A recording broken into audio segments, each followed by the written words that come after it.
నమస్తే. నేను మీ బాబీ వర్ధన్. బీబీసీ వాయిస్ ఛానల్లోని కామెంటరీ బాక్స్ కార్యక్రమానికి స్వాగతం. ఈరోజు మరో సామాజిక అంశం మీద విశ్లేషణ చేయడానికి నేను మీ ముందుకు వచ్చాను.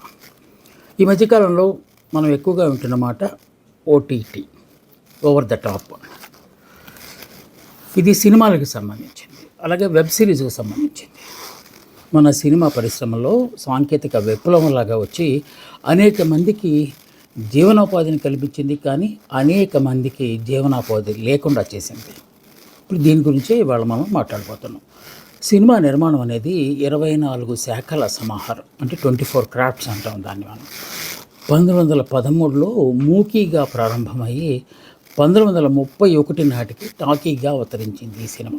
మొదట్లో 17mm, ఆ తర్వాత 35mm, ఆ తర్వాత సినిమా స్కోప్, ఆ తర్వాత 70mm, ఇలా రకరకాల సాంకేతికతను అందిపుచ్చుకొని ఇప్పుడు వెండి తెర మీద వెలిగిపోతున్న ఆ సినిమా ఇప్పుడు ఈ కొత్త టెక్నాలజీ రావడంతో కాస్తంత కష్టపడే, అంటే సినీ పరిశ్రమకు కష్టాలు వచ్చినట్టుగా మనం భావించాలి. ఎందుకో అది మనం కిందకి వెళ్ళిన తర్వాత చూస్తాం. మా చిన్నతనంలో అంటే 60-70లో ఆ ప్రాంతంలో సింగిల్ థియేటర్స్ ఉన్నాయి. ఒక్కొక్క పట్టణంలో మహా అయితే 1-2 థియేటర్లు ఉన్నాయి. ఆ థియేటర్లకు మనం వెళ్ళి చూసినప్పుడు నమో వెంకటేశ్ అని ప్రారంభమయ్యి ఆ స్క్రీన్ లేస్తుంటే, పైకి లేస్తుంటే ఈలలేయటం, అదంతా ఒక రకమైన ఆనందోత్సాహాలను నింపేది.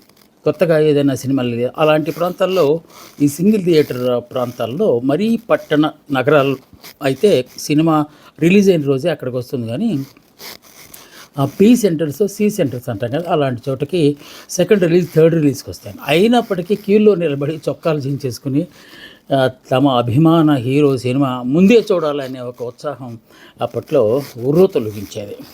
ఇక సాంకేతిక విజ్ఞానం పూర్తిగా ప్రవేశించి సినిమా ప్రపంచంలో కొన్ని విప్లవాత్మకమైన మార్పులు చోటు చేసుకున్నాయి. ఉదాహరణకు విఎఫ్ఎక్స్, అలాగే గ్రాఫిక్స్. ఈ గ్రాఫిక్స్ అనేవి ఒకప్పుడైతే ట్రెడిషనల్ వేలో, అంటే సాంప్రదాయబద్ధంగా సెట్టింగ్స్ వేసి, ఒక్కొక్క సెట్టింగ్ వేయడానికి 10 రోజులు 15 రోజులు, ఉదాహరణకు ఒక కోట సెట్టింగ్ వేయాలన్నా, లేకపోతే ఒక కోవెల దేవాలయం సెట్టింగ్ వేయాలన్నా చాలా రోజులు పట్టేది. ఆ రోజుల్లో చాలామందికి పని దొరికేది, ముఖ్యంగా కార్పెంటర్లు అలాంటి వాళ్ళు.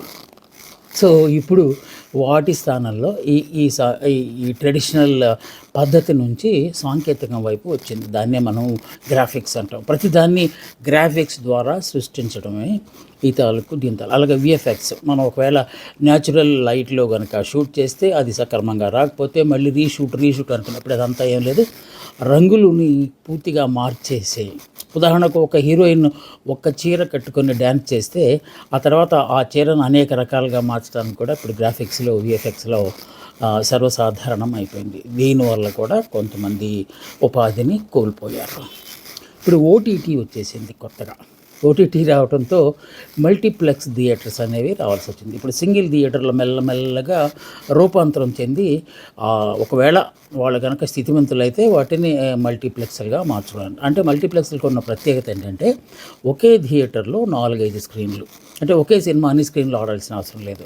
ఒక రోజులో 3-4 సినిమాలు రిలీజ్ అయితే ఆ 3-4 సినిమాలు ఒకే చోట చూసే అవకాశం. అందుకే ప్రేక్షకులు వెర్రెక్కి అక్కడికి వెళ్ళిపోతుంటారు. అంటే వెర్రెత్తే అంటే ఒకే చోట అన్ని దొరుకుతాయి కదా, చాయిస్. ఒకవేళ ఒక సినిమా బుకింగ్ అయిపోతే మరో సినిమాకి వెళ్ళడానికి అక్కడ చాయిస్ ఉంటుంది. కానీ ఇక్కడ వచ్చిన ఇబ్బంది ఏంటంటే ప్రీమియర్ షో వేసుకోవడానికి ఎక్కువ ధరలు పెట్టడము, ఒకవేళ ఆ మల్టీప్లెక్స్ సినిమాలో ఒక 10%, 5% పెంచడం అనేది జరుగుతూ వచ్చింది. ఎందుకంటే వాళ్ళకి మెయింటెనెన్స్ కూడా కావాలి కనుక.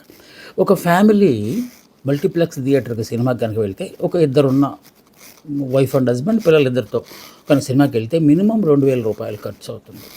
అంటే సినిమా టికెట్లతో పాటుగా పార్కింగు, అలాగే ఇక అక్కడ జరిగే పెద్ద దోపిడీ ఇది ఏంటంటే, ఒక కూల్ డ్రింకు, ఒక పాప్కార్న్ బాక్స్ కలిపి కాంబో పేరుతో 1,000 రూపాయలు అమ్ముతున్నారు. సో అక్కడ ప్రేక్షకులు దొరికిపోతున్నారు. సో అందుకని ఇప్పుడు ఓటీటీ వైపు మళ్ళటానికి ఇదొక ప్రధానమైన కారణం. సింగిల్ థియేటర్స్ అన్నీ మల్టీప్లెక్స్లుగా మారి, మల్టీప్లెక్స్లు వచ్చిన తర్వాత సడన్గా ఈ ఓటీటీ రావడంతో ఇప్పుడు మల్టీప్లెక్స్ థియేటర్ల తాలూకు, అసలు ఓటీటీ తాలూకు ప్రధానమైన లక్ష్యం ఏంటంటే, లక్షణం కానీ లేకపోతే అది థియేటర్లో రిలీజ్ అవ్వాల్సిన అవసరం లేదు. డైరెక్ట్గా మన ఇంట్లో ఉన్న స్క్రీన్ మీద, అంటే టీవీ స్క్రీన్ మీద అది రిలీజ్ అయిపోతుంది. కొన్ని ఓటీటీలు ఓవర్ ద టాప్ చేసుకున్న కొన్ని కంపెనీలు సినిమాల తాలూకు రైట్స్ కొనుక్కొని వాటిని నేరుగా శాటిలైట్ ద్వారా మన టీవీలోకి పంపిస్తాయి. ఈ ఓటీటీలకి మనం ఒకసారి సబ్స్క్రైబ్ చేసుకుంటే అది మంత్లీ చేసుకోవచ్చు, ఇయర్లీ చేసుకోవచ్చు.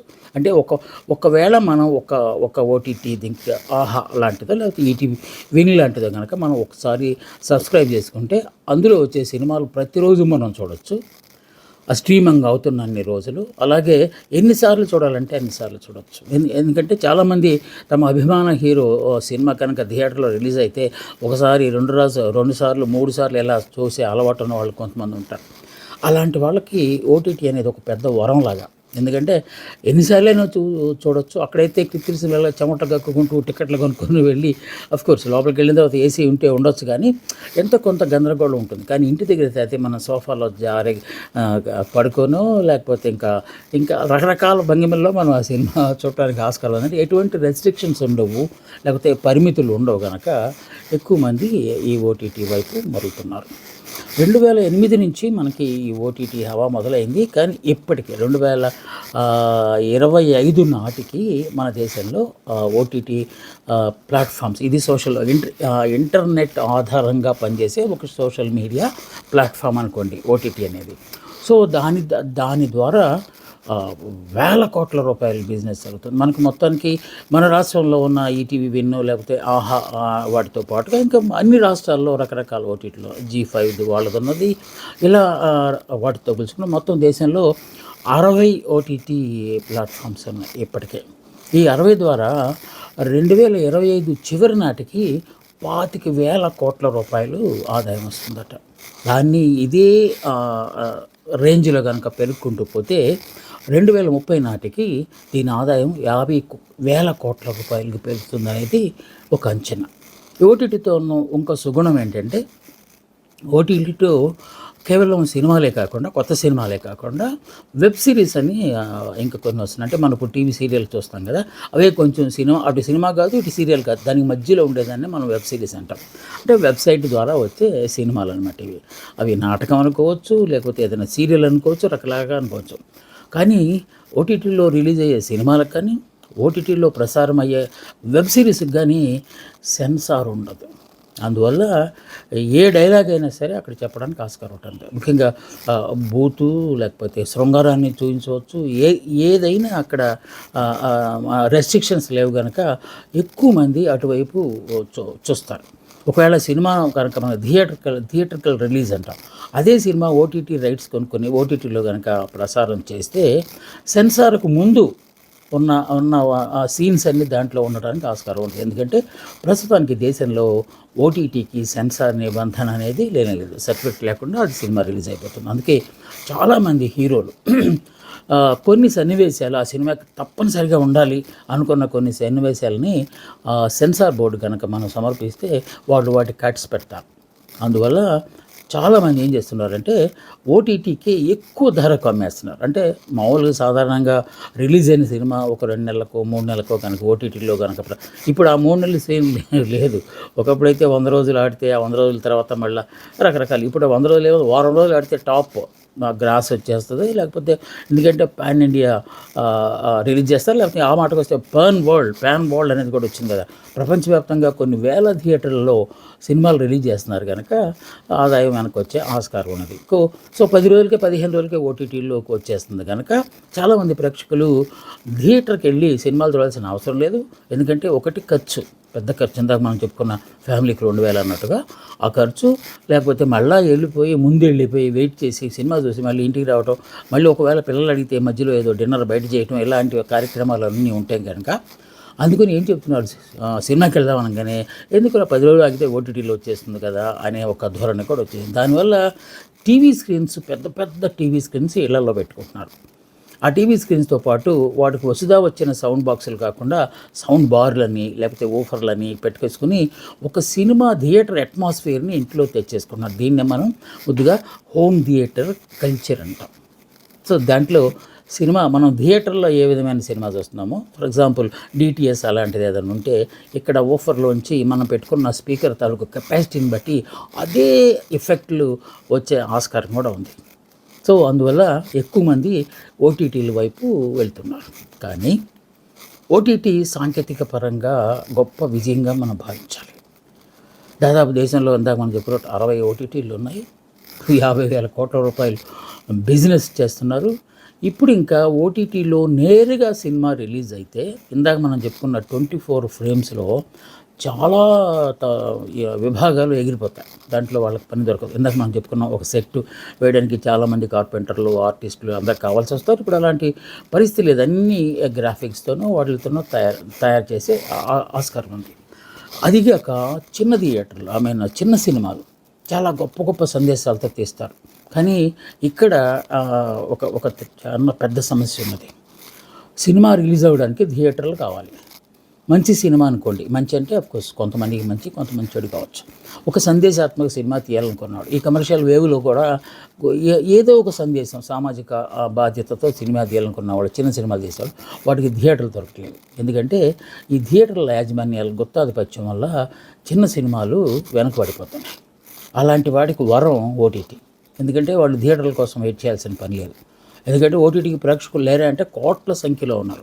ఇప్పుడు మన దేశంలో 26 కోట్ల మంది ఆల్రెడీ సబ్స్క్రైబ్ చేసుకున్నారు ఓటీటీలు, అంటే డిఫరెంట్ ఓటీటీలు. కనుక కొంతమంది హీరోలు ఇప్పుడు తమ సినిమాలను డైరెక్ట్గా ఓటీటీలోనే రిలీజ్ చేసేస్తున్నారు. మొన్న ఉదాహరణకు తమిళనాడులో విక్రమ్ సినిమా వచ్చింది కదా, ఆ సినిమా చేశారు. అలాగే కమల్ హాసన్ ఇంకొన్ని సినిమాలను కూడా, అంత పెద్ద హీరో, విశ్వ హీరో, ఆయన కూడా ఓటీటీకి వెళ్ళిపోయారు. అలాగే సూర్య ఓటీటీకి వెళ్ళిపోయారు, ధనుష్ ఓటీటీకి వెళ్ళిపోయారు. సో ఎందుకంటే ఇక్కడ థియేటర్ రెస్ట్రిక్షన్ వచ్చిన తర్వాత ఓటీటీ అయితే ఈజీ. ఎందుకంటే ఆ హీరో తాలూకు ఇమేజ్ని బట్టి ఓటీ వాళ్ళు ఎక్కువ ధరలు ఇచ్చి కొంటారు. ఇక మన రాష్ట్రానికి వచ్చేసరికి వెంకటేష్, రాణా కలిపి తీసిన ఒక సినిమాని కూడా డైరెక్ట్గా ఓటీటీకి రిలీజ్ చేశారు. కాకపోతే ఆ సినిమా చాలా విమర్శలు ఎదుర్కొంది. ఎందుకంటే దాంట్లో బూతులు అన్నీ యథాతథంగా వచ్చేసి అని చెప్పి, అంటే మామూలుగా మనం బయట మాట్లాడుకునే భాషను కూడా దాంట్లో వాడేస్తారు కనుక అక్కడ కొంత తేడా వచ్చే ఆస్కారం ఉంది. అందువల్ల ఈ బూతులు కల్చర్ అనేది దాంట్లో పెచ్చరిల్లిపోతుంది అనేది ఒక మైనస్ పాయింట్గా మనం చెప్పుకోవాలి. కాకుంటే ఉపాధి కల్పన విషయంలోకి వచ్చేసరికి చాలామంది ఉపాధి కోల్పోతారన్నమాట వాస్తవం. 24 ఫ్రేమ్స్లో కలిపి వేల మంది సినీ కార్మికులు పనిచేస్తూ ఉంటారు ఒక సినిమా నిర్మాణంలో. అవుట్డోర్ యూనిట్లు కావచ్చు, కెమెరా క్రూ కావచ్చు, లొకేషన్ క్రూ కావచ్చు, ప్రొడక్షన్ మేనేజర్స్ కావచ్చు, ఇలా రకరకాల మంది. ఒక డైరెక్టర్ ఉంటే అతనికి 5-6 అసిస్టెంట్లు, ఇలాగా ఈ 24 ఫ్రేమ్స్లో వేల మంది ఉద్యోగాలు చేస్తూ ఉంటారు. ఇప్పుడు అవి వందల్లోకి వచ్చే ఆస్కారం ఉంది.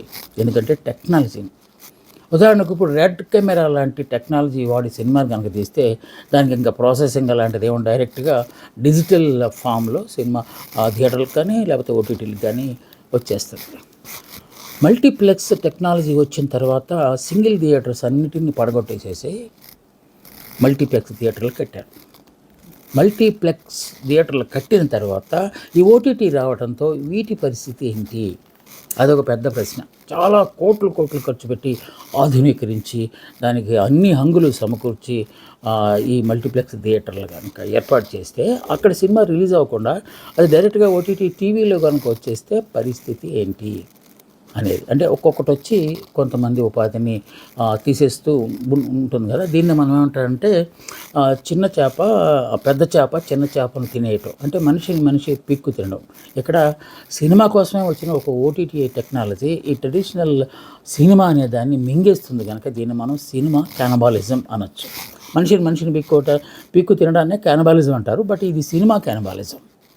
సో దానివల్ల కొంతమందికి ఉద్యోగాలు పోతాయి, కొన్ని పెద్ద జైంట్స్ మాత్రమే మిగులుతాయి అనేది మనం గుర్తుంటే ఒక్కసారి రీల్ కనుక వెనక్కేసి ఫ్లాష్ బ్యాక్లో కనుక వెళ్తే గ్రామీణ ప్రాంతాల్లో సినిమా వచ్చిన తొలి రోజుల్లో థియేటర్ల దూరంగా ఉన్న రోజుల్లో ఒక డేరా లాంటిది కట్టి చుట్టుపక్కల ఒక క్లాత్తో కాంపౌండ్ వల్ల కట్టి మధ్యలో ఒక 16mm థియేటర్లో సినిమా వేస్తే టర్రమని సౌండ్ వస్తుంటే ఇక అది చూస్తూ మధ్యలో ఆగిపోయి మళ్ళీ రీల్ మార్చి ఆ స్థాయి నుంచి ఇంట్లో ఇలాగ స్విచ్ ఆన్ చేసి సినిమా తిలకించే స్థాయి దాకా ఈ సాంకేతిక ప్రస్థానం కొనసాగింది. అది చాలా సంతోషించదగ్గ పరిణామం. ఎందుకంటే మన అవకాశం ఉన్న చోట ఆ విజ్ఞానాన్ని లేకపోతే పరిజ్ఞానాన్ని అందిపుచ్చుకోవడం అనేది అది సర్వసాధారణమైన అంశమే. కానీ కొన్ని జీవితాలను బలిపెట్టి అలాంటి సాంకేతికతను కనుక మనం ఆదరిస్తూ పోతే పరిస్థితులు ఏంటి, ఫ్యూచర్ ఎలా ఉంటుంది అనే దాన్ని కూడా పెట్టుకోవాలి. ఇంకా ప్లస్ పాయింట్లు ఇందాక మనం చెప్పుకున్నాం. కారు చౌక ఒక్క నెలకి మనం కనుక సబ్స్క్రైబ్ చేస్తే ఆ నెలలో మినిమం 10 సినిమాలు చూస్తాం. 10 సినిమాలు కనుక మనం నిజంగానే థియేటర్కి వెళ్తే కనీసం 10,000 రూపాయలైనా ఖర్చు పెట్టాలి. ఇక్కడ 100లోనే సబ్స్క్రిప్షన్ ఉంటుంది. అది ఒక పెద్ద అడ్వాంటేజ్. ఒకసారి మనం థియేటర్కి వెళ్ళినాక ఇందాక మనం చెప్పుకున్నట్టు పాప్కార్న్స్, డ్రింక్స్ ఇలాంటి వాళ్ళు దోపిడీ. ఎందుకంటే మల్టీప్లెక్స్ థియేటర్లో అలాంటి షాపులు పెట్టుకోవాలంటే వాళ్ళు చాలా అద్దెలు చెల్లించాలి కనుక అదంతా మన మీద వసూలు చేసే ఒక ప్రక్రియ అది. సో వాళ్ళని కూడా మనం ఏమనలేని పరిస్థితి. దాని మీద ప్రభుత్వ నియంత్రణ లేదు. ఎన్నోసార్లు ప్రేక్షక సంఘాలు దాని మీద నిరసనలు తెలియజేసినా కూడా ఏ ప్రభుత్వం వాటిని ఏం చేయలేని పరిస్థితి వస్తుంది. ఎందుకంటే అలాంటి కాంట్రాక్టులు తీసుకునే వాళ్ళు పెద్దవాళ్ళు, వాళ్ళకి ప్రభుత్వంతో సత్సంబంధాలు కూడా ఉంటాయి కనుక ప్రభుత్వం వాళ్ళ జోలికి వెళ్ళటలేదు. సో అవి కొన్ని లాస్లు ఉన్నాయి కనుక ఈ ఓటీటీ వైపు ఎక్కువ జనాలు మరలడానికి ఆస్కారం ఉంది. కానీ ముఖ్యంగా పిల్లల విషయంలోకి వచ్చేసరికి ఓటీటీ చాలా తీవ్రమైన ప్రభావం చూపెడుతుంది. ఎందుకంటే బూతులు యథాతథంగా వచ్చేస్తే కొన్ని శృంగార సన్నివేశాలు, ఇప్పుడు ఉదాహరణకు కొన్ని సినిమాల్లో తొలి రాత్రి పాట ఒకటి పెట్టారనుకోండి. ఆ పాటలో కొన్ని సెన్సార్ వాళ్ళు పెట్టిన నిబంధనల ప్రకారం కొన్ని యాంగిల్స్ కొన్ని అన్ని తీసు. కానీ ఇప్పుడు ఓటీటీలో కనుక వాళ్ళు అనుకుంటే ఇంకా కొంచెం డీప్గా వెళ్ళిపోయి తొలి రాత్రి ఏ విధంగా జరుగుతుందో డీటెయిల్డ్గా చెప్పే ఆస్కారం కూడా ఉంది. సో దానివల్ల కొంత ఇబ్బంది కలిగే ఆస్కారం ఉంది. ఇప్పుడే మనం అశ్లీల సాహిత్యం ఎక్కువైపోయింది, వెబ్సైట్లలో పుంఖానుపుంఖాలుగా ఈ నీలి చిత్రాలు వస్తున్నాయని బాధపడుతున్న తరుణంలో ఇప్పుడు ఓటీటీని అంత బ్యాడ్గా పోల్చడం సబబు కాదు. కానీ అక్కడ అభ్యంతరాలు ఉండవు ప్రస్తుతానికి. తర్వాత ఓటీటీ మీద కూడా ఏమైనా ఒక రెగ్యులేషన్ వచ్చి దానికి కూడా సెన్సార్ సర్టిఫికేట్ కావాల్సిందే అని కనుక అనితే అప్పుడు ఏమైనా పరిస్థితులు. ప్రస్తుతానికైతే అవి యథాతథంగా వస్తున్నాయి కనుక హింస కావచ్చు. ఎందుకంటే హింస కూడా సెన్సార్ బోర్డు ఒప్పుకోదు, అంటే అతి హింసని. ఇప్పుడు బ్లడ్ షెడ్ లేకుండా ఏ సినిమా లేదు. ఘోరంగా ఆ కత్తులు రకరకాల కత్తులను తయారు చేసి ఆ కత్తులతో చంపడాలు, ఇవన్నీ బాంబు పేలుళ్ళు ఇవన్నీ మనం చూస్తూనే ఉన్నాం. సో ఇంకా ఈ ఓటీటీలో అయితే వాటికి రెట్టింపు స్థాయిలో వచ్చే ఆస్కారం ఉంది. అది ఒక నష్టంగా చెప్పుకోవాలి. ఇంకొక నష్టం ఏంటంటే మనం ఒకసారి సబ్స్క్రైబ్ చేసుకుంటే ఎన్నిసార్లు అయినా చూడవచ్చు అనే ఒక నిబంధన ఉంది కనుక కొంతమంది పిల్లలు తమ అభిమాన హీరో సినిమాని పదే చూస్తూ కళ్ళు దెబ్బతింటే అది ఆరోగ్యం మీద ప్రభావం చూపుతుంది. ఇక ఈ సాహిత్యం, బూతు సాహిత్యం అలాంటివి ఉంటుందని కాదు, అది మెదడు మీద కూడా పనిచేసే ఆస్కారం ఉన్నది. అలాగే వాళ్ళ చదువులు దెబ్బతినే ఆస్కారం ఉన్నది. ఇప్పుడైతే సండే అనుకోండి, సండే అనగానే సాధారణంగా ఫ్రీగా తిరగడం కాదు ఇప్పుడు పిల్లలకి. ఈ కార్పొరేట్ స్కూల్స్లో చేరిన తర్వాత సండే కూడా ఫుల్ బిజీ. ఎందుకంటే చాలా హోంవర్క్ వాళ్ళకు ఉంటుంది. అలాంటివి ఏం లేకుండా సినిమా ఎదురుగానే కూర్చుంటే ఆ స్క్రీన్ వాచింగ్ టైమ్స్ ఎక్కువ పెరిగిపోవటం వల్ల వాళ్ళకి ఐ ఎఫెక్ట్ కూడా వచ్చే ఆస్కారం ఉంది. సో ఇలాంటి నష్టాలు ఓటీటీ ద్వారా ఉన్నమాట వాస్తవం. సో లాభాలు ఇందాక మనం మాట్లాడుకున్నాం సార్. అందుకే ఈ పెద్ద చేప చిన్న చేప తాలూకు ఆ ఎగ్జాంపుల్ నేను పెట్టడానికి ప్రధానమైన కారణం ఏంటంటే చిన్న థియేటర్లు ఎటు పోయినాయి, ఇది సింగిల్ థియేటర్లు ఎటు పోయినాయి, ఎక్కడో రేర్గా ఉన్నాయి. కొన్ని చోట్ల వాటిని సెంటిమెంటల్గా ఉంచుకుంటారు. ఆ ఊరికి ఆ థియేటర్ ద్వారా పేరు వచ్చింది అనుకోండి. For example Srinivas Mahal centre, Alankar centre అనే సెంటర్లు ఉంటాయి కదా, వాటిని అలాగే ఉంచారు. మహా అయితే కొంచెం ఆధునీకరించారు. గతంలో ఏసీ లేకపోతే ఇప్పుడు దాన్ని ఏసీలు పెట్టారు, చైర్లు అలాంటివన్నీ మంచి చేసి పెట్టుకున్నారు. మిగతా ఎక్కువ ఒక మోస్తరు నగరంలో కూడా ఈ మల్టీప్లెక్స్లు, ఐనాక్స్ థియేటర్లు వచ్చేసినాయి కనుక ఇప్పుడు వాటి పరిస్థితి ఏంటి అనేది కూడా వస్తుంది. ఒకవేళ ఇందాక మనం చెప్పుకున్న రెడ్ కెమెరా ద్వారా సినిమా రిలీజ్ చేసి థియేటర్లు కూడా నేరుగా శాటిలైట్ ద్వారానే సినిమా వచ్చేసే పరిస్థితి వస్తే, ఆ విధంగా వచ్చినా ఇక్కడ ఓటీటీ ద్వారా మన ఇంట్లో ఉన్న టీవీ స్క్రీన్ మీద వస్తుంది. ఇక్కడ చూడటానికి ఇష్టపడతారు కానీ అక్కడికి వెళ్ళడానికి ఎవరు ఇష్టపడతారు అనే ఒక ప్రశ్న కూడా ఉదయించే ఆస్కారం ఉన్నది. కానీ కొన్ని సినిమాలు మాత్రం తప్పనిసరిగా థియేటర్లో చూడాలి. So 'Baahubali' for example, 'Pushpa', 'triple R', ఇంకా అలాగే 'కల్కి' అలాంటి సినిమాల్ని డీటీటీ ఇదేంటి డీటీఎస్ ఎఫెక్ట్‌తో పెద్ద అసలు మెగా స్క్రీన్ మీద చూస్తే ఆ కిక్ వేరేగా ఉంటుంది కదా! కానీ నువ్వు ఎంత టెక్నాలజీ తీసుకొచ్చి ఇంట్లో పెట్టుకొని టీవీకి అటాచ్ చేసినా కూడా అది అంత గొప్పగా ఉండకపోవచ్చు. కనుక కొంతమంది థియేటర్‌కెళ్తారు. థియేటర్ల అవసరం కూడా ఉంది. కానీ గతంలో ఉన్నన్ని థియేటర్లు మాత్రం భవిష్యత్తులో ఉండే ఆస్కారం లేదు. ఇప్పుడు ఇంకొక పెను ఉప్పెనలాగా వచ్చిందేంటంటే ఏఐ, ఆర్టిఫిషియల్ ఇంటెలిజెన్స్. ఇదైతే ఏకంగా మీరు డైలాగులు రాయకుండా మీరు సందర్భం చెప్తే డైలాగులు తయారు చేస్తుంది. మీరు ఒక పాట తీసి ఫీడ్ చేస్తే, దానికి ప్రాంప్ట్ చేస్తే పాటకి బాణీలు సమకూరుస్తుంది. ఇవన్నీ చేస్తుంది. ఇంకా రాను రాను ఏం చేస్తుందో తెలియని పరిస్థితి. ఇప్పుడు అనుకున్న 24 క్రాఫ్ట్స్‌లో అన్నీ మిస్ అయిపోయి 1, 2 క్రాఫ్ట్లు మిగిలినా కూడా ఆశ్చర్యం లేదు. ఏవో డైరెక్షన్ కూడా ఒక ప్రొడ్యూసర్ మాత్రం కావాల్సి వచ్చే ఆస్కారం ఉన్నది. సో ఏఐని మనం దేంతో పోల్చొచ్చు అంటే, వైద్యుని చేతిలో కత్తి కనుక ఉంటే ఆ కత్తి ఆపరేషన్లు చేసి ప్రాణాలు కాపాడటానికి అది ఉపయోగపడుతుంది. అదే ఒక రౌడీ చేతిలో, ఒక దగులుబాజీ చేతిలో ఉంటే ప్రాణాలు తీసేస్తానికి పనికొస్తుంది. కనుక ఆ ఏఐని ఎలాగా వాడాలనే దాన్ని ప్రజల తాలూకు విచక్షణ మీద ఆధారపడి ఉంటుంది. ఓటీటీ కూడా అంతే. ఓటీటీలో ఇష్టారాజ్యంగా సినిమాలు తీయకుండా కొన్ని నిబంధనలను పాటిస్తూ, అంటే అప్పుడప్పుడు మనం అంటూ ఉంటాం, ప్రభుత్వం వైపు నుంచి రెగ్యులేషన్ ఏమీ లేకపోతే మనుషులే తమకై తాము ఒక లక్ష్మణ రేఖ గీసుకోవాలి. అది మీడియాకు కూడా వర్తిస్తుంది. కనుక ఓటీటీ కూడా అలాంటిది ఏమైనా వస్తే అప్పుడు ఓటీటీ వల్ల వచ్చే లాభాలు ప్రజలందరికీ చేరుతాయి. లేకుంటే ఇది పెనుముంపుగా మారి అనేక మంది జీవితాలను బజారును పడేసే ఆస్కారం ఉంది. సో ఇది ఇవాళ ఒక సామాజిక అంశానికి సంబంధించిన విశ్లేషణ. మీకు నచ్చిందని, మీరు దీంతో ఏకీభవిస్తారని భావిస్తూ మళ్ళీ వచ్చే వారం మరో మంచి అంశంతో కామెంటరీ బాక్స్లో మిమ్మల్ని కలుసుకుంటాను. అందాక సెలవు. నమస్తే, మీ బాబీ వర్ధన్.